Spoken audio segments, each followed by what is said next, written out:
ప్రార్థన చేసుకుందాం. మహోన్నతుడా, పరిశుద్ధుడ, ప్రేమగల మా పరలోకపు తండ్రి, ఈ ఘనమైన ప్రశస్తమైన నామను బట్టి కృతజ్ఞతాస్థుతులు చెల్లిస్తున్నాయన. వాతావరణాన్ని అనుకూలపరిచినందుకే మీకే వందనాలు.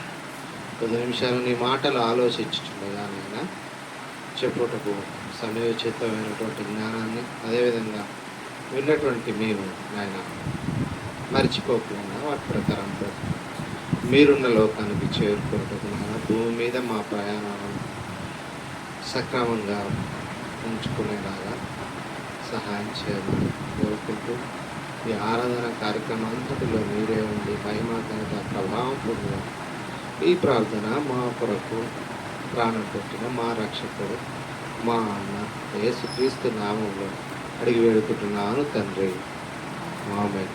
ప్రియమైన దేవుని పిల్లలారా, ఈరోజు మనం చక్కగా మంచి వాతావరణంలో కూడుకోవడం చాలా ఆనందకరం.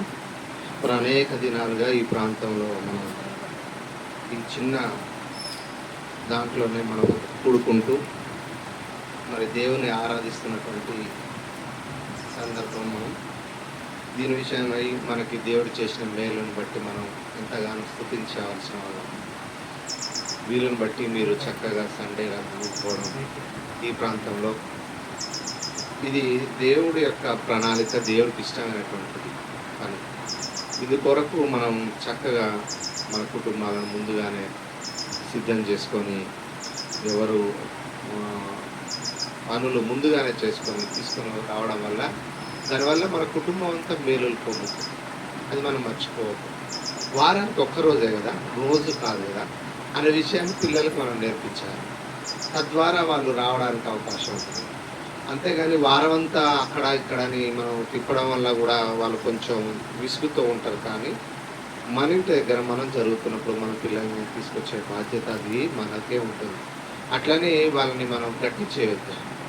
ఏ మాట చెప్తే వింటాడో ఆ మాట చెప్తాం. నిజంగా మీరు నమ్ముతారో నమ్మరో, విక్కి అప్పటికి లేచి వస్తానన్నాడు, వద్దని చెప్పి. అదేంటన్నా, అదే టైంకి ఆ మమ్మీని హాస్పిటల్ తీసుకెళ్ళాలి అంటుండు. మరి ఆమెకు బాగలేదు కాబట్టి అటు పంపించాలి కదా ఫస్ట్. సరే సాయంత్రం వస్తాడే అట్లా మనం. అంతేగాని వాళ్ళ మీద కోపం చేయకూడదు. బాధ్యత అనేది ముందు నుంచే మనకి ఉండాలి. చాలామంది తొందరపడతా ఉంటారు, అలా మనం పడకూడదు. దేవుడు ప్రేమని నువ్వు అక్కడ మన ప్రవర్తనలో చూపిస్తేనే వాళ్ళు ఇక్కడికి వస్తారు. అంతేగాని నువ్వు అక్కడ ప్రవర్తనలో చూపించకుండా రమ్మన్నావు అనుకో, ఎట్టి పరిస్థితుల్లో రా. గలతీయులకు రాసిన పత్రిక అపోస్తుడైన పౌలు 5వ అధ్యాయము 28వ వచనంలో మనకి ఎప్పుడు చదువుకునే మాట. గలతీయులకు రాసిన పత్రిక 5వ అధ్యాయము మనకి 5వ అధ్యాయంలో 22, క్షమించండి 28 అనుకుంటా, లేదు 22 లేదా 19 నుంచి మనం చదువుకుందాం. ఇవన్నీ మనకు తెలుసు. అంటే మనం ఎలా ఉండాలనే విషయాన్ని దేవుడు మనకి ఇక్కడ తెలియజేస్తుంది. గలతీయులకు రాసిన పత్రిక 5వ అధ్యాయము 19 నుంచి మనం చదువుకుందాం. శరీర కార్యములు స్పష్టమై ఉన్నవి. స్పష్టం అవి చెప్పబడుతున్నాయట. శరీర కార్యములు చాలా క్లియర్ గా ఉన్నాయి, అవి మనకు తెలుస్తాయి. ఏంటి అవేవనగా జారత్వము, అపవిత్రత, కాముకత్వము, విగ్రహారాధన, అభిచారములు, ద్వేషములు, కలహము, మత్సరములు, క్రోధములు, కక్షలు, భేదములు, విమతములు, అసూయలు, మత్తతలు, అల్లరితో కూడిన ఆటపాటలు మొదలైనవి. ఉన్నాయి మనకు. ఇవి పెద్ద లిస్టు. వీటిని జయించాలంటే శరీరంలో ఉన్నాం మనం కాబట్టి వీటన్నిటికి కూడా బానిసలైపోయే అవకాశం ఉంది. ఇలా శరీర కార్యాలని మనం జయించాలి. ఎలా జయిస్తాం? కష్టపడతావా? డబ్బులు సంపాదిస్తావా? వాటితో పోవు కదా ఇవి. మరి ఎలా పోతాయి? నిన్ను నువ్వు జయించాలి అంటే నీ మీద పనిచేస్తున్న ఈ కార్యాలు వీటన్నిటిని చేయించాలంటే నీకెవరో ఒకళ్ళు సహాయం చేయాలి. నిన్నెవరో ఒకళ్ళు వాక్యంలోకి తీసుకురావాలి. నిన్ను ఎవరో ఒకళ్ళు వాక్యం ప్రకారం ప్రవర్తించేలాగా చేయాలి. అలా చేసే కార్యక్రమమే ఈ ఆరాధన. అలా చేసే పనులే బైబిల్ తరగతులు. అలా చేసే పనులో సంవత్సరానికి వైజాగ్ వెళ్ళి మనం నేర్చుకుంటున్నటువంటి లేఖనాల పరిశోధన సదస్సులు. అక్కడ ఏం చేస్తారంటే వీటిని ఎలా జయించాలో చెప్తారు. అంటే వాక్యం చెప్తుంది. వాక్యం మనలో ఉన్నప్పుడు, మన ఆత్మలో ఉన్నప్పుడు, మన హృదయంలో ఉన్నప్పుడు పరిశుద్ధాత్ముడు కూడా మనకు సహాయం చేస్తాడు. ఎందుకంటే ఈరోజు ఇవన్నీ విన్న, లోకంలో ఉన్నటువంటి మంచి గ్రహించిన, విన్న, నేర్చుకున్న ఆ టయానికి వచ్చేసరికి వాళ్ళు ఉండలేకపోతున్నారు, సహించలేకపోతున్నారు, గొడవలు పెట్టుకుంటున్నారు, హత్యలు చేసుకుంటున్నారు, ఒకళ్ళు చంపుకుంటున్నారు. ఎందుకు మరి? అతడు బాగా చదువుకున్నాడు కదా, చాలా క్రమశిక్షణతోనే పెరిగాడని అంటున్నారు కదా, చాలా మంచివాడు అంటున్నారు కదా, మరి ఈ హత్య చేసి ఎందుకు జైలుకి వెళ్ళాడు అంటే అది అతని వల్ల తన హృదయంలో ఉన్న. అందుకని ఏమంటారంటే నేను చెయ్యాల్సిన మంచిని చేయకుండా చేయకూడని చెడునే చేస్తున్నానని పౌలు ఒక సందర్భంలో చెప్తాడు. మనం శరీరంలో ఉన్నాం కాబట్టి శరీరం మనకి శత్రువు. శరీరానికి కావలసినవన్నీ కోరుకుంటా ఉంటుంది. దాన్ని సుఖపెట్టి అరికాల నుంచి నడి నెత్తి వరకు కావాల్సిన అన్నీ ఇస్తూ ఉంటాం. మంచిదే, కానీ అది చెప్పిన మాట నువ్వు వినకూడదు. శరీరానికి సంబంధించిన అవసరాలు తీర్చుకో, కాదనట్లేదు. నిద్ర, ఆహారం ఇవి ఓకే, కాదనట్లేదు.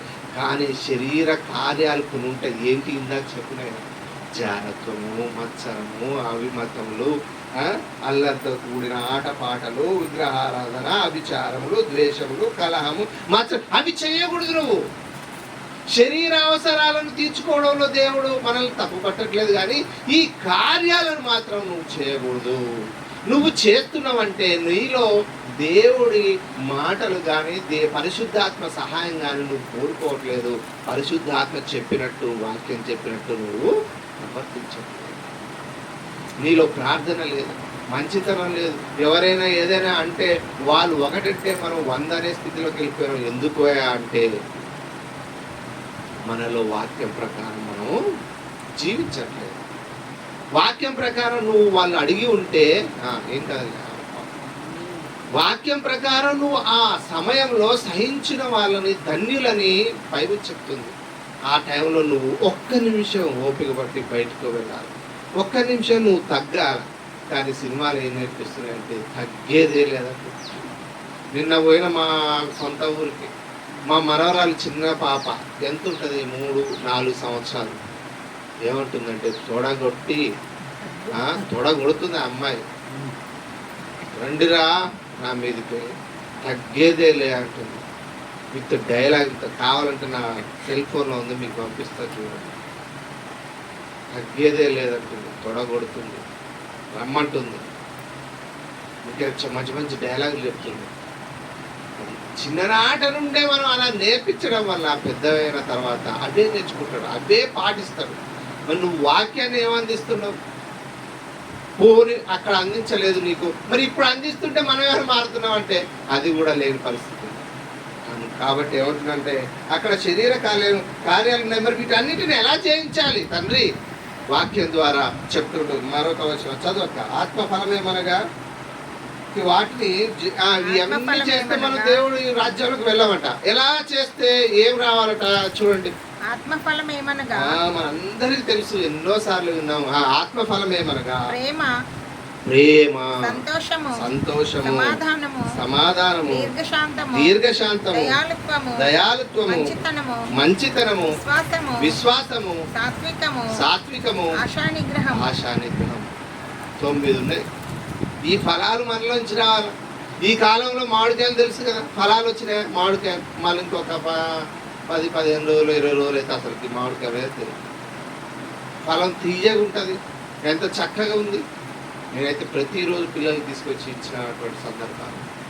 అంటే ఒక చెట్టు నుంచి మంచి ఫలాలు వచ్చినాయి కదా, మరి దేవుడు కూడా మనల నుంచి ఏం కావాలంటే ఫలాలు రావాలంటాడు.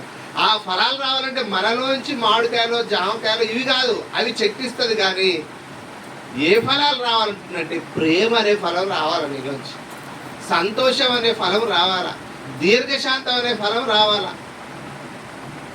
అందుకనే ఏమంటారంటే మనల్ని చెట్లతో పోల్చాడు. ఎందుకంటే అవి నీ కంటి ముందు కనబడుతున్నాయేమో, వాటిని చూసేనా నువ్వు నేర్చుకో. ఆత్మ ఫలం ఏమో ఇవి, చెట్ల ఫలంలేమో ఇవి. ఇంకోసారి ఏమంటారంటే మంచి ఫలములు ఫలించని ప్రతి చెట్టు నరకబడును అంటాడు. ఇదిగో ఇప్పుడే గొడ్డలి చెట్ల వేరున ఉంచబడింది అంటాడు. కాబట్టి మన ఆత్మీయ తండ్రిగా పిలుచుకున్న జయశాలి గారు ఇప్పుడు దాకా మనకు కొన్ని విషయాలు, లోకం ఎలా వెళ్ళిపోతుంది, లోకం పరిస్థితి ఏంటి, మనుషుల యొక్క ఆరోగ్యాలు దెబ్బతింటున్నాయి, ఎందుకు ఈ ఎండలు, భయంకరమైన ఎండలు, ఎందుకు ఈ విపరీతమైనటువంటి వాతావరణాలు, ఏది తిన్నా కూడా విషపూరితమైపోతుంది. చికెన్ తింటే పరిస్థితులు బాగుండట్లేదు, ఏది కొనుక్కున్నా కూడా విషతుల్యమైనటువంటి ఆహార పదార్థాలు మనం తింటూ మన ఆరోగ్యాలు పోతున్నాయి, మన దేవుడు కాకుండా ఉండిపోతున్నాం. కాబట్టి ప్రియమైన దేవుని పిల్లలారా, మనం ఏంటంటే ఇంకా బ్రతకాలనేది కాదు, కానీ స్వచ్ఛమైన పరిశుద్ధమైన ఆహారాన్ని తీసుకొని తన పని చేయడం కోసం నీకు దేవుడు ఇవ్వడానికి రెడీగా ఉంది. కానీ మనమే దాన్ని స్వీకరించట్లేదు. అందుకని కొన్ని మాటలు చూసుకొని మనం ముగించుకుందాం. ఇంతకీ మన సమస్య ఏంటి, ఆ సమస్యకు పరిష్కారం ఎక్కడ దొరుకుతుంది? మన సమస్య ఏంటి అంటే ప్రతిదీ కూడా మనకు సమస్యలే కదా. ఒక్కొక్కరికి రోగం అనే ఒక సమస్య, ఈఎంఐలు కట్టాలని మరొకరికి, వాళ్ళ ఇంట్లో పరిస్థితులు బాగలేదని, మనిషికి కొన్ని సమస్యలు ఉంటాయి, కొన్ని వేల సమస్యలు కూడా ఉన్న వాళ్ళు ఉన్నారు. మరి ఈ సమస్యలన్నిటిని చూసి పారిపోతే మన పరిస్థితి. అందుకనే చూడండి, ఇర్మియా గ్రంథం 17వ అధ్యాయం 5వ వచనంలో ఒక మాట చెప్తుంది. ఇర్మియా గ్రంథం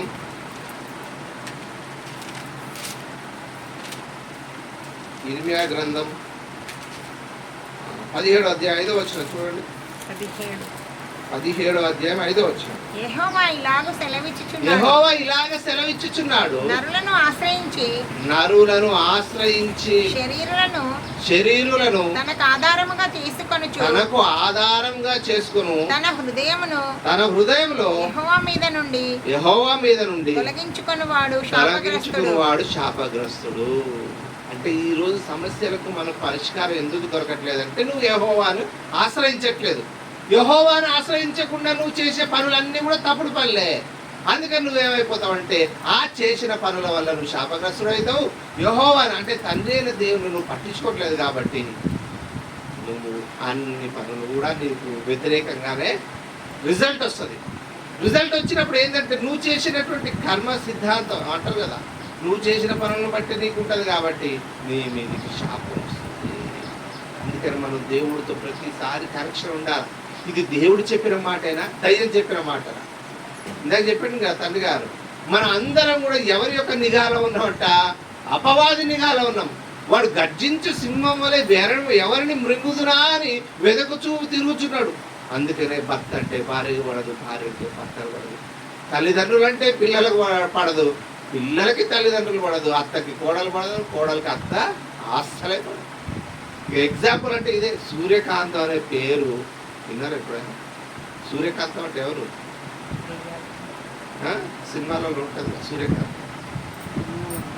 ఆ పేరు ఇప్పుడు వచ్చే కోడళ్ళు అత్తలకు పెడతాడు, అమ్మ మా అత్త సూర్యకాంతం. నిజంగా ఆ సినిమాలలో నాకు అదే అనిపిస్తుంది. నిజంగా అట్లా చేయబట్టే కదా వాళ్ళు తీసింది. మరి ఒకనాడు సూర్యకాంతం కూడా ఒక ఇంటి కోడలేగా, మరి అదేంటి పరిస్థితి? కాబట్టి అది గెలవని లేదు. కానీ మీరు అందరు అనుకుంటున్నారేమో కానీ అత్త కోడలు గెలవలేదు. కానీ ఒక్కొక్కసారి కోడలు కూడా అత్తను గెలవలేదు, తెలుసా? కోడలు కూడా అత్తల్ని ఈ రోజుల్లో ట్రెండ్ మారింది. మీకు అసలు విషయం తెలియదు. మీకు ఎగ్జాంపుల్ చెప్తాను. ఒకప్పుడు అత్తల కాలం నడిచింది, కోడల మీద పెత్తనం. ఇప్పుడు అదేం లేదు. మీరు అసలు చాలా ఎరగబడి ఉన్నారు. కోడలు చెప్పింది అది తినాలా, లేదంటే ఇచ్చించి వస్తుంది, రూల్ ఇచ్చించి వస్తుంది. కాబట్టి చాలా జాగ్రత్తగా ఉండాలి. ఒకప్పుడు అత్త కోడల యొక్క బంధం ఎలా ఉందో మీరు ఎస్తేరు గ్రంథం చదివితే తెలుస్తుంది. నయోమి రూతు ఇవన్నీ ఎలా, నయోమి రూతు ఎలా ఉన్నారు అవన్నీ మీరు చదివితే తెలుస్తుంది. కాబట్టి ప్రియమైన దేవుడి పిల్లలారా, దేవుడు మనల్ని చెప్పిన మాట వినకపోతే మనం శాపగ్రస్తం అయిపోతాం అనుకుంది.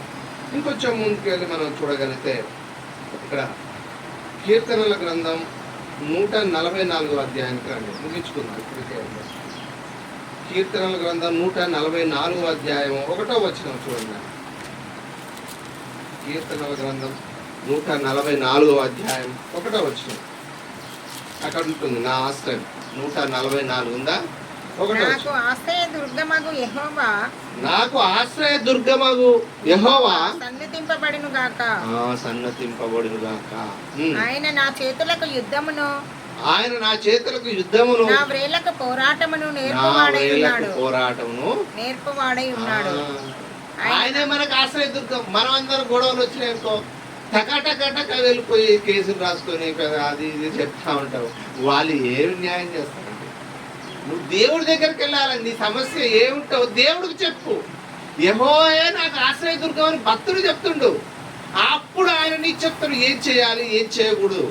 నీ చేతికి యుద్ధాన్ని నేర్పుతాడు. యుద్ధం అంటే కత్తులతో కాదు, మళ్ళా మీరు అపార్థం చేసుకోకూడదు. అక్కడ నువ్వు సమస్యను ఎవరికి చెప్పాలంటే తండ్రి అయిన దేవుడికి లేదా ప్రార్థనలో చెప్పాలి. కానీ నువ్వు మనుషులకు చెప్తే ఏమవుతుందంటే వాళ్ళు మంచిగా ఉంటే ఇంకొకరికి చెప్తా ఉంటారు, ఇంకా నీ పరువు తీస్తారు. ఇంకో విషయం ఏంటంటే మనుషుల ద్వారా సమస్యలు అసలు పరిష్కారమే కావు. పరిష్కారం చేసేది ఎవరైనా అంటే దేవుడు. మనుషులు కూడా చేయొచ్చు. ఎక్కడ చేస్తారు? ఎప్పుడు పరిష్కారం అవుతుందంటే ఆ మనుషులు కూడా వాక్యానికి అనుకూలంగా చెప్పినది అయి ఉంటే అది పరిష్కారం. బాగా గమనించారు. అంతే కదండి, మనుషులు కూడా పరిష్కారం చేస్తారు. అది ఎప్పుడు పరిష్కారం, ఎలా పరిష్కారం అవుతుందంటే వాక్యానికి అనుకూలంగా వాళ్ళ మాటల్లో ఉంటే అది పరిష్కారం. వాక్యం ప్రకారం ఎవరైనా చెప్తే అది పరిష్కారం. మనం ఏం చేస్తాం అంటే మన ఇంట్లో ఏదైనా సమస్య అసలు వాక్యం తెలియని వాళ్ళ దగ్గరికి వెళ్ళిపోతామండి.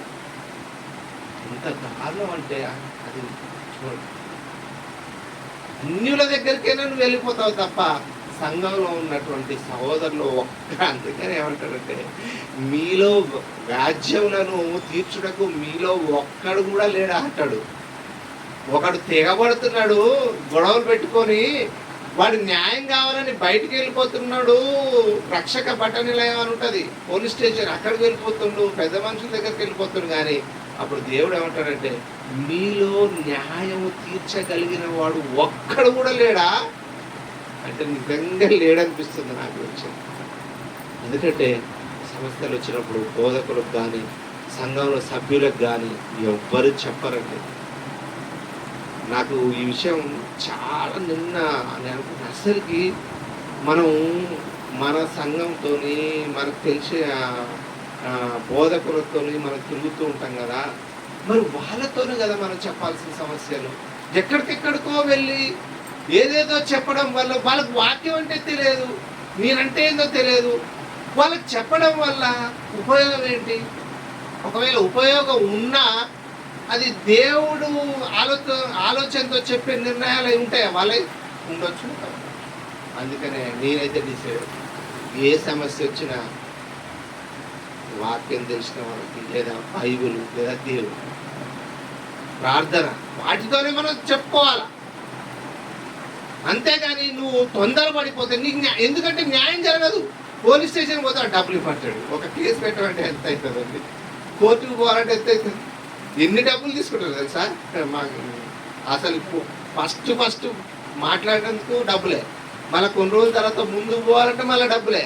డబ్బులు ఉంటేనే కోర్టుకు వెళ్ళేది. అది పరిస్థితి. అందుకనే ఏం చెప్తున్నాడు చూడండి, ఈ మాట చూసుకున్నాం. కొలసీలకు రాసిన పత్రిక కొత్త నిబంధన, కొలసీలకు రాసిన పత్రిక 3వ అధ్యాయం 15-16 వచ్చిన చూడండి. కొలసీలకు రాసిన పత్రిక 3వ అధ్యాయం 15-16. క్రీస్తు అనుగ్రహించు సమాధానము మీ హృదయములలో ఏలుచుండనీయుడి. క్రీస్తు అనుగ్రహించు సమాధానం అంటే ఏం చేయాలట?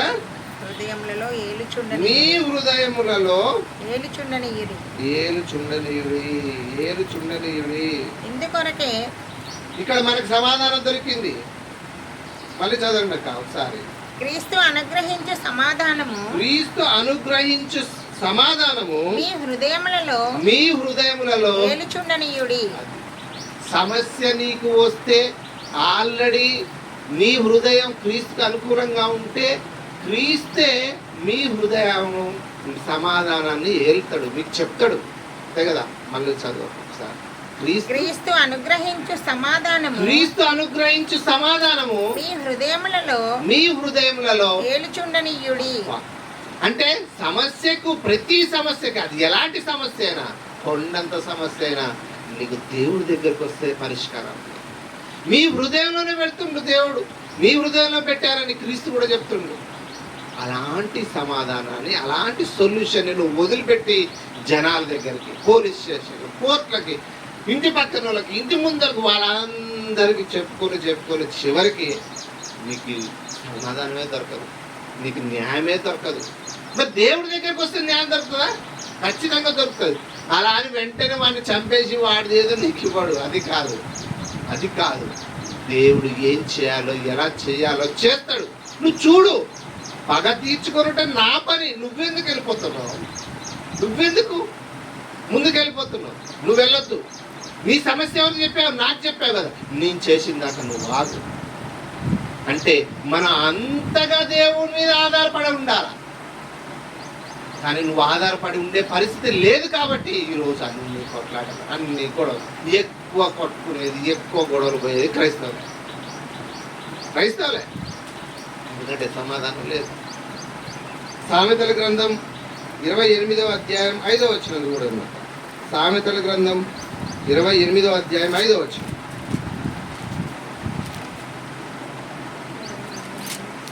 సామెతల గ్రంథం 28వ అధ్యాయం 5వ వచనం. దుష్టులు న్యాయం ఎట్టిదైనది గ్రహింపరు.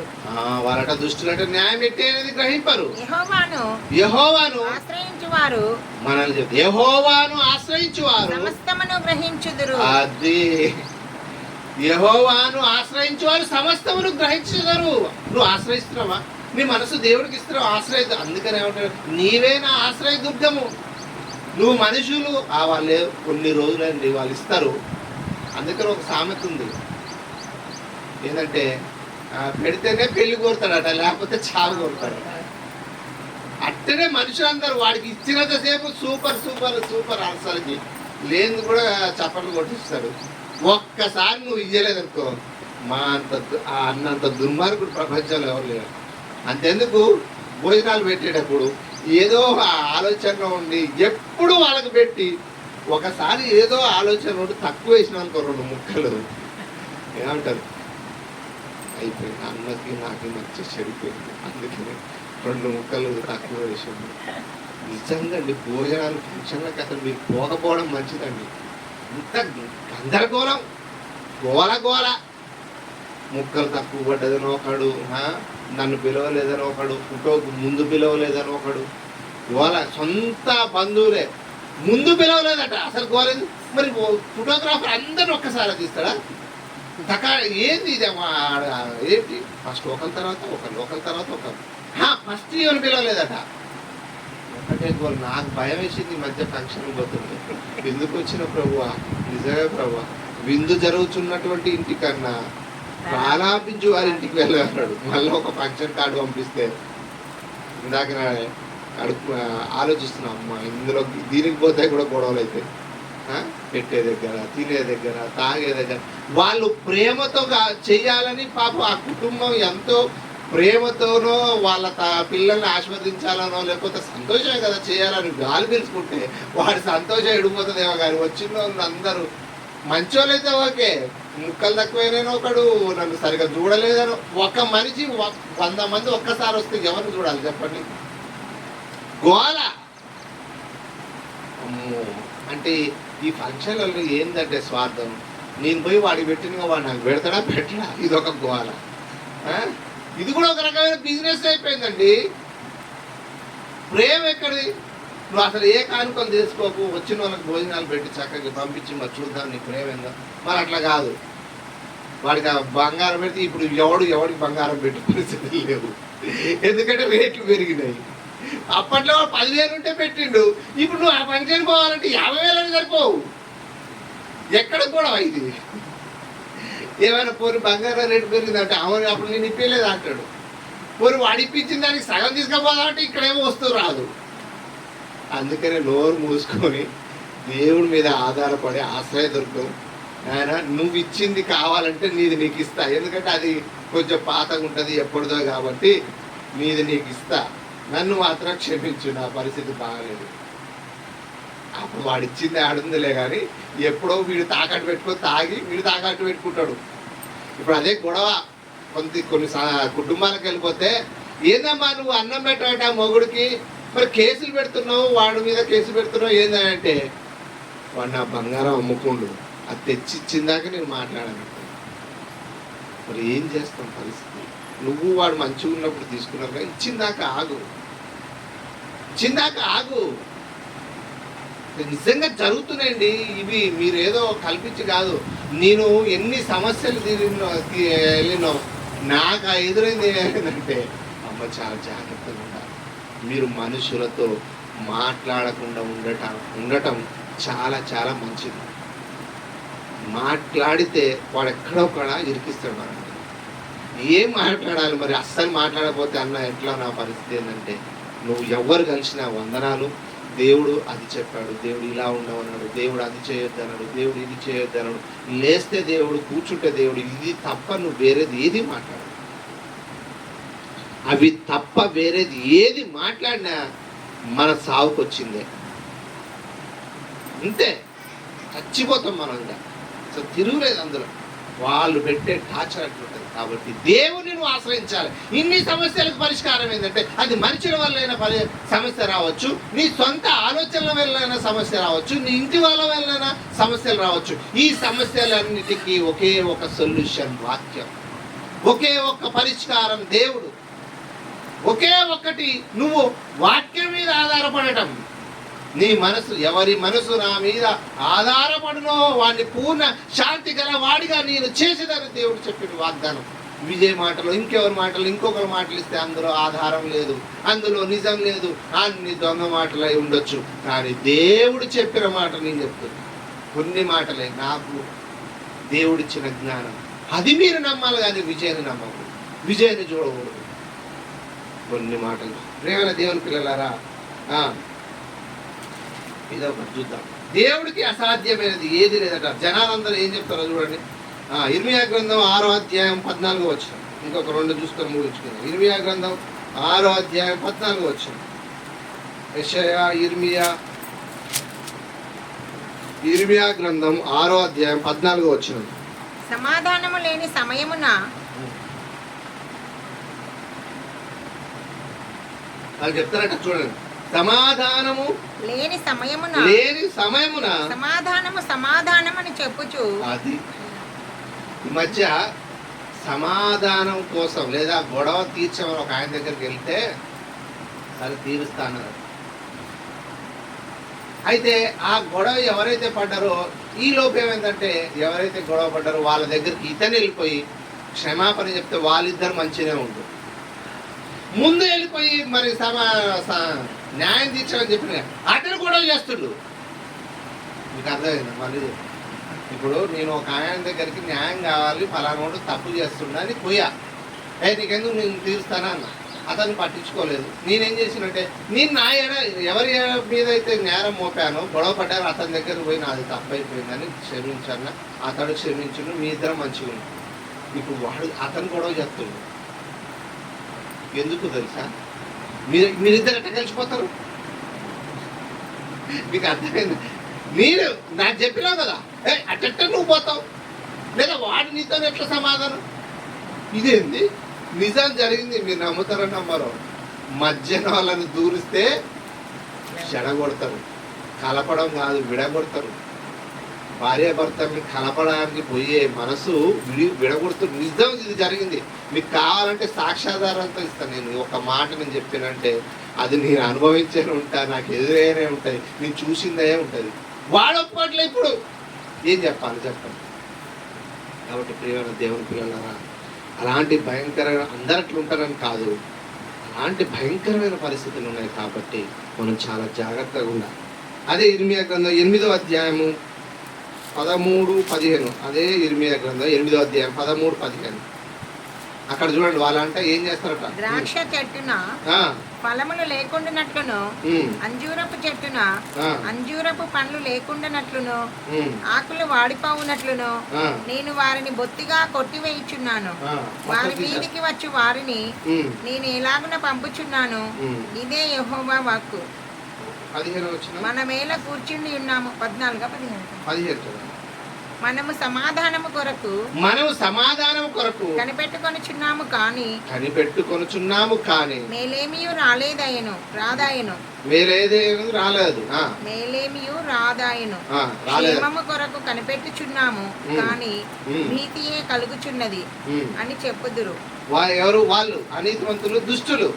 కానీ మనకు మాత్రం ఖచ్చితంగా కలుగుతారు. నెక్స్ట్, దాని నుండి వచ్చి వారి గుర్రముల బుసలు వినబడేను. ఇంకో ముందుకు వెళ్ళిపోతాం. అంటే దీన్ని బట్టి మనం ఇందాకేమనుకున్నాం, జనాలు కానీ వాక్యం తెలియని వాళ్ళు ఎలా ఉన్నారంటే వాళ్ళు చాలా భయంకరంగా ఉన్నారు. చాలా చాలా భయంకరంగా ఉన్నారు. ఒక్కసారి ప్రసంగి గ్రంథం 8వ అధ్యాయం 5వ వచనం చదవండి. ప్రసంగి గ్రంథం 8వ అధ్యాయం 5వ వచనం. ఇక్కడ చెప్తుంది, వారికి అలా ఉంది కదా. ప్రసంగి గ్రంథం ఇక్కడ మనకైతే ఎలా ఉంటది? దేవుడు ఏమి ఇస్తాడు అనుకోండు? ధర్మమును ఆచరించు వారికి కీడేమీ సంభవింపదు. ధర్మాన్ని నువ్వు ఆచరిస్తే నీకు కీడేమీ సంభవించదు. సమయము వచ్చుననియు న్యాయము జరుగుననియు. సమయం వస్తుంది, న్యాయం జరుగును. జ్ఞానులు మనస్సును తెలుసుకొందురు. అది జ్ఞానులు. బైబిల్ ఏమంటుంది? బైబిల్ ఎవరికైతే వస్తుందో వాడి జ్ఞాని. లోకంలో చదువుకున్నాడు జ్ఞాని కాదు. ఇక్కడ మనకు చాలా వరకు అర్థమైంది. సమాధానం సమాధానం సమాధానం అది ఎక్కడుందంటే వాక్యంలోనే సమాధానం. నీ భార్య నీ మాట వినట్లేదా? వాక్యాన్ని చదువు. నీ భర్త నీ మాట వినట్లేదా? వాక్యాన్ని అడుగు. వాక్యమే నీకు చెప్తుంది. దేవుడే నీతో మాట్లాడతాడు. ఇక మీకు అర్థం కావాలంటే అదేంటి తమ్ముడు, దేవుడు ఎలా మాట్లాడతాడంటే ఇగో మనకి ఇచ్చినటువంటి ఇప్పుడు 66 పుస్తకాల గ్రంథం బైబిల్ ద్వారా దేవుడు మాట్లాడతాడు. ఆయన మాట నువ్వు వినాలా. అప్పుడు నీకు ప్రతిదీ కూడా చివరిగా రోమాపత్రిక 12వ అధ్యాయం 12వ వచనం. అక్కడ చెప్తుంది చూడండి. రోమాపత్రిక 12వ అధ్యాయం 12వ వచనం. సమాధానం ఎలా ఉంటుంది? ధర్మమును ఆచరించు వారికి ఏ కీడు జరగదని మనం నేర్చుకున్నాం. రోమాపత్రిక 12వ అధ్యాయము 12వ వచనం చదవండి. నిరీక్షణ గలవారై సంతోషించుచు శ్రమయందు ఓర్పు గలవారై. ఏం కావాలంట? ఓర్పు. శ్రమయందు ఓర్పు గలవారై. శ్రమయందు ఓర్పు. ఇదే లేదు మనకు ఓర్పు కదా. నిమిషంలోనే గొడవ అవుతుంది, వెళ్ళిపోతాం. మళ్ళీ ఈ మధ్య కొంచెం బాగా పర్వాలేదులే, కొట్టుకుంటూ బాగా కలిసి ఉంటుందిలే. కానీ ఏదున్నా కూడా ఎందుకు కలిసి ఉంటారంటే మనసులో ఇంకోటి ఉంటుందండి. మీకు అర్థం కాదు ఏంటంటే మనసులో ఉంటుంది. అది ఎప్పుడు బద్దలైపోతుందో ఎవరికి చెప్పలేదు. కాబట్టి హృదయాన్ని ఎప్పుడు కూడా పరిశుద్ధంగా ఉంచుకునే ప్రయత్నం మనం చేయాలి. ఎందుకైనా చేయాలంటే హృదయంలో వాక్యాన్ని ఉంచుకుంటే నీకు సమాధానం. ఇందాక మనం చదివినాం కదా, క్రీస్తు అనే సమాధానం మీ హృదయంలో ఏలనీయుడి. ఇక్కడ ఏమంటాడు? సహించండి, సహించిన వారిని ధన్యులు. చివరిగా ఒకటే రిఫరెన్స్గా ప్రార్థన. పేతురు రాసిన మొదటి పత్రిక 2వ అధ్యాయము 18-19 చదవండి. అయిపోయింది. పేతురు రాసిన మొదటి పత్రిక 2వ అధ్యాయము 18-19. ఇక్కడ చెప్తుండు ఎవరికి లోబడి ఉండాలా? పనివారులారా, మంచివారును సాత్వికులునైన వారికి మాత్రము కాక, వారికి మాత్రమే, సాత్వికులైన ఉన్న వారికి మాత్రమే కాక, ముష్కరులైన మీ యజమానులకు పూర్ణ భయముతో లోబడి ఉండుడి. చూసిరా ఎలా ఉండాలంటున్నా మనం ఏంది? పూర్ణ భయంతో లోబడి ఎక్కడైనా ఉంటున్నావా? ఉండట్లేదు. సాత్వికులకి వాళ్ళు వందనాలు చెప్తే నువ్వు వందనాలు చెప్తావు, దానివల్ల ఉపయోగం ఏం లేదు. వాళ్ళు తిరస్కరించిన నువ్వు మాత్రం వందనాలు చెప్తే దానివల్ల నీకు ఉపయోగం ఉందని చెప్తున్నాను. 18, 19 కూడా చదివిరాక 19 ఎవడైనను అన్యాయముగా శ్రమ పొందుచు ఎవడైనను అన్యాయంగా శ్రమ పొందొచ్చు, దేవుని గూర్చిన మనస్సాక్షిని కలిగి దేవుని గూర్చిన మనశ్శాంతి కలిగి మనస్సాక్షిని కలిగి దుఃఖము సహించిన ఎడల అది హితమగును. అబ్బా, అక్కడ ఉంది ఇంత మంచి మాట, ఆదరణ ఇచ్చే మాట, సమాధానాన్ని ఇచ్చే మాట. నీకు శ్రమ వస్తుంది అంటుండు, నీకు బాధ వస్తుంది అంటుండు, కానీ అయినా నువ్వు సహిస్తే నీవు అది నీకు దేవుడికి హితమగును. అంటే దేవుడికే నువ్వు మేలు చేసిన వాడిని. అబ్బా, దేవుడికే మేలు చేసిన నీకు దేవుడు మేలు చేయడం, అది దేవుడికి హితమగును అన్నాడు. అంతేనాక మళ్ళా ఆ వచ్చిన మళ్ళా రిపీట్. ఎవడైనను అన్యాయముగా శ్రమ పొందుచు దేవుని గూర్చిన మనస్సాక్షి కలగాల. నువ్వు తప్పు చేసి శ్రమ పడడం కాదు. మన గుర్తుపెట్టుకోండి, నేను వాడిని కొట్టాను, వాడిని నన్ను కొట్టాడు, అప్పుడు పోయి దేవుడు రక్షించాడవా? అట్లా ఒప్పుకోడు. వాడు కొట్టినా నువ్వు కొట్టకుండా నీ శరీరాన్ని అప్పగించావే, అప్పుడు దేవుడు పరలోకంలో ఉండి నీ గురించి, అంటే నువ్వు బాధపడ్డావని వెంటనే సంతోషించడం కాదు కానీ, అబ్బా ఇతను నా కుమారుడు క్రీస్తులాగానే ఉండు కదా, ఈ తల్లి నా కుమార్తె కదా. అక్కడ కుమార్తెలు కుమారుడు అందరూ ఒకటే. అందుకనే మా పాప ఒకసారి ఒక మంచి ఫోటో తీసుకొని వచ్చింది. నేనేమనాలంటే, అమ్మ నువ్వు మంచిగా ఉన్నావు తల్లి. అయితే సినిమాకి ఎమ్మటే సినిమా ఆలోచన వెళ్ళిపోతుంది కదా, అమ్మ నువ్వు మంచిగా ఉన్నావమ్మా అని మనం ఏమనాలా? అబ్బాయినైతే అరే హీరో లాగున్నావు అంటాం, మరి అమ్మాయిని ఏమనాలి చెప్పండి? తండ్రి దగ్గరకు మంచి ఫోటో తీసుకొని వచ్చింది, నా దగ్గరికి అనుకో. ఇప్పుడు నేను అమ్మాయిని, అమ్మ మంచిగా ఉన్నావురా, అబ్బాయిని అయితే హీరో లాగా ఉన్నావు అని అంట, మరి అమ్మాయిని ఏమన్నారా చెప్పండి? మీకు తెలుసు, అమ్మాయిని అయితే నేను ఏమనాలో చెప్పండి, ఇది ఒక్కటి చెప్పండి, మీకు ప్రార్థన లేకపోతే లేదు. మామూలుగా అయితే అందరు అనుకునేది మహాలక్ష్మి లాగా ఉన్నావు అంటారు. ఇంకా అబ్బాయిని హీరో అన్నా కదా, అమ్మాయిని ఏమనాలా? ఏమనాలా? చెప్పరా? నువ్వే చెప్పాలా? ప్రతి క్వశ్చన్ నువ్వు ఆన్సర్ చెప్తావుగా. ఇప్పుడు నేను నా కొడుకు వచ్చి మంచి ఫోటో చేయించాడు, అరే నువ్వు హీరోరా అని అన్నా. ఇప్పుడు మా అమ్మాయి కూడా మంచి ఫోటో తీసుకొచ్చింది, ఇప్పుడు నేను మా అమ్మాయిని ఏమనాలా? మహాలక్ష్మి లాగా ఉన్నావు అనాలా? ఏమనాలా? చెప్పట్లేదు మీరు. ఇది మీకు అర్థమైతే ఇందాక నేను చెప్పిన కదా, ఎవడైనాను మళ్ళీ ఆ అక్షరం చదవట, ఆ వచనం, ఎవడైనాను అన్యాయముగా శ్రమ పొందుచు దేవుని గూర్చిన మనస్సాక్షి కలిగి అన్యాయముగా శ్రమ పొందుతూ మళ్ళీ ఏముందట? దేవుని గూర్చిన మనస్సాక్షి దుఃఖము సహించిన ఎడల అది హితమగును. అది దేవుడికి హితమగును. అది మనకి మంచిదే, దేవుడికి మంచిదే అంటున్నాను. ఇది అర్థం కావడానికి, అంటే దేవుడు అక్కడ ఉండి మనల్ని చూసి సంతోషిస్తాడు. ఇతను నా కుమారుడు, ఇతను నా కుమార్తె, కుమారులు అంతా ఒకటే. అప్పుడు నేనేమనంటే, మీరు కూడా అర్థం చేసుకోండి, అమ్మా నువ్వు ఫోటోలో హీరోయిన్ లాగా ఉన్నావు అనా, వాస్తవంగా. కానీ అలా అనలేదుగా. హీరోయిన్ లాగా ఉన్నావు అంటే ఆ హీరోయిన్ అనే పదాన్ని సర్వనాశనం చేసింది ప్రపంచం. హీరోయిన్ లాగున్నావమ్మా. హీరోయిన్ అంటే మనకి ఏమొస్తుంది? సగం సగం బట్టలు వేసుకున్న ఆడపిల్లలే గుర్తుకొస్తారు. మరి ఎట్లా రాలా? నేను ఎట్లా రాలా? అర్థమవుతుందా మీకు నా భాష? లేకపోతే విజయానికి ఏమైనా అయింది అనుకుంటున్నా? ఏమన్నా అమ్మా నువ్వు హీరోయిన్ లాగా ఉన్నావమ్మా అంటే అప్పటికి అంతా కూడా ఏమైంది? అసలుకి ఎక్కువ మంది క్రైస్తవులో హీరోయిన్లు. సమంత అసలు పేరు ఏందో ఉంటుంది చూడండి తర్వాత. ఎక్కువ హీరోయిన్స్ ఏ కుటుంబాల నుంచి వచ్చిరంటే క్రైస్తవ కుటుంబం నుంచి వచ్చారు, సర్వే కూడా ఉంది. మరి ఇప్పుడు నేను నా కూతుర్ని హీరోయిన్ లా ఉన్నావమ్మా అని అనాలా? ఏమనాలా? అప్పుడు అర్థం అంటే దేవుడు మాటలు కొంచెం గుర్తు. దేవుడు ఏంటంటే ఆయన కుమారులను ఒక్కలాగానే చూస్తాడు. మీరు నేను కన్న బిడ్డలను, ఆయనకి కుమార్తెలు అనేది అంటే పురుషులు స్త్రీ అనే భేదం లేదు. అందరూ కూడా ఆయన దృష్టిలో కుమారులమే. కుమారులు యెహోవా అనుగ్రహించు స్వాస్థ్యం. అప్పుడు నేనేమన్నంటే అమ్మ నువ్వు హీరోలాగున్నావురా.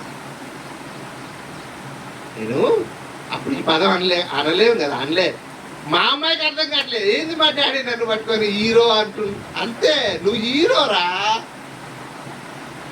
అర్థమైంది? మళ్ళీ హీరో అంటే ఏదో జాకెట్ వేసుకొని గుర్రాల మీద, అది కాదు తల్లి నేను చెప్పేది. నువ్వు కూడా హీరో లాగున్నావమ్మా. ఇప్పుడు మీకు అర్థమైందా? దేవుడే దృష్టితో చూస్తున్నావు, మనమే దృష్టితో చూస్తున్నావు. నీ కూతురైనా కుమార్తె అయినా ఒక్కటే దృష్టి. అందుకని వాడు హీరో, ఈమె హీరో. అక్కడ ఫోటోనే చెప్తున్నా కానీ అది అంతకు మించి మనం దేవుడి పనులు. నిన్న స్టేజ్ మీద ఉంటే అమ్ముడు తీసుకొచ్చి వాటర్ బాటిల్స్ ఇచ్చి నాకు చాలా ఆనందం అనిపించింది. ఎందుకంటే ఇక్కడ ఉన్నప్పుడు కూడా మంచి పని చేస్తూ ఉంటాడు కాబట్టి నన్ను 5 తెచ్చిన ఇంకా తీసుకురా. ఎవరైనా నాకు పని చేస్తున్నట్టు దేవుడి పని కనబడితే వాళ్ళని నేను ఇంకా ప్రోత్సహిస్తా, ఇంకా పని చెప్తా ఉంటా. వాళ్ళు తిట్టుకుంటారో మరి చేస్తారు కాదు, కానీ మంచి హృదయం ఉన్న వాళ్ళు దేవుడు పని చేయడానికి ముందుకు వస్తారు.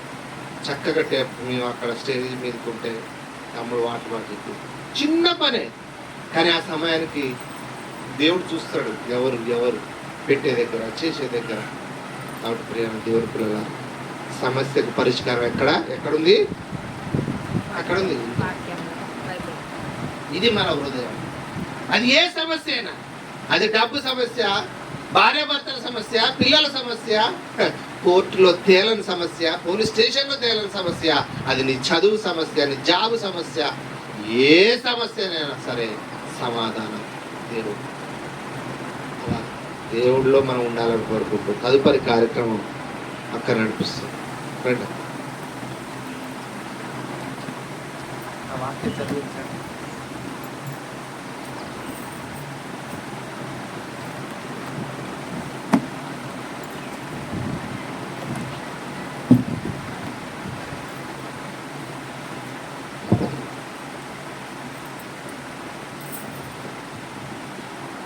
మంచి వాక్యాన్ని అందించిన తమ్ముడికి వందనాలు. పండు వచ్చి 1 కొరింథీయులు 11వ అధ్యాయము 23 నుంచి 29 వరకు చదివి వినిపిస్తాను.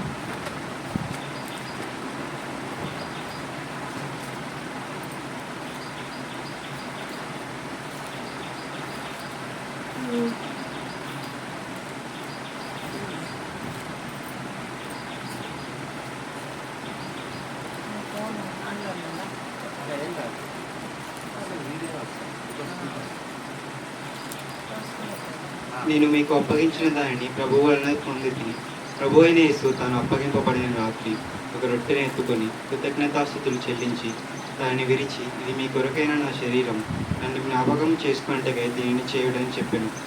ఆ ప్రకారమే భోజనమైన వెంబట ఆయన పాత్రను ఎత్తుకొని, ఈ పాత్ర నా రక్తము వలనైన కొత్త నిబంధన, మీరు దీనిలోనిది త్రాగునప్పుడల్లా నన్ను జ్ఞాపకం చేసుకున్నట్టుగా దీనిని చేయుడని చెప్పాను.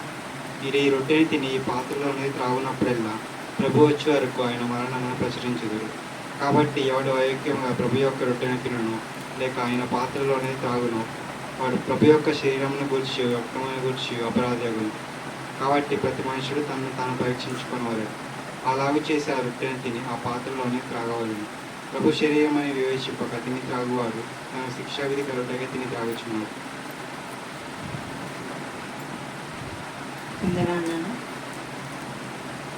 రొట్టె ద్రాక్షరసము సిద్ధం చేయుచుండగా ఒక పాట.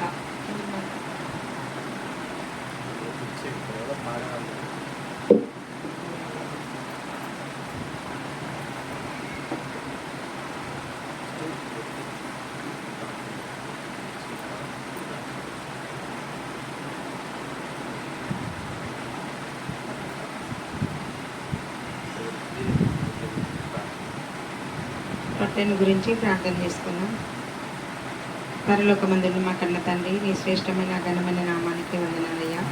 అయ్యా, మరి క్రీస్తు యొక్క శరీరం నాకు సాదృశ్యమైన ఈ రొట్టెను తీసుకొని చున్న మేము తండ్రి, ఇది ఒట్టి రొట్టె అని ఎంచక క్రీస్తు యొక్క శరీరం అని భావించినైనా మాలో ఉన్న తప్పిదములు సరిచేసుకుంటకు మీ యొక్క కృప దయచేయమని యేసుక్రీస్తు నామమున ప్రార్థించి అడిగి వేడుకొంచున్నాను మా ప్రియ పరలోకపు తండ్రి. ఆమేన్.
సరిపోద్దేమో.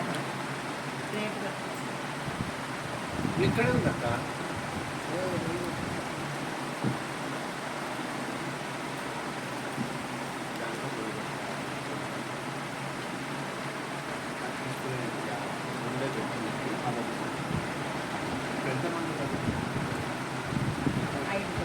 ఐదే ప్లేట్.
పరలోకమందున్న మా కన్న తండ్రి, నీ ఘనమైన నామానికి వందనాలయ్యా. ఇదిగో తండ్రి, మరి రొట్టెను తీసుకున్న పిమ్మట నేను మరి ద్రాక్షారసమునైన క్రీస్తు యొక్క రక్తమునకు సాదృశ్యమైన ద్రాక్షారసము తీసుకొని చిన్న మేము తండ్రి, మా పాపలను విడిచిపెట్టి ఆయన మీ మాటల్లో ముందుకు సాగలాగిన మీ కృప దయచేయమని యేసుక్రీస్తు నామమున ప్రార్థించి అడిగి వేడుకొంచున్నాను మా ప్రియ పరలోకపు తండ్రి. ఆమేన్.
ఇలా సెల్ఫిష్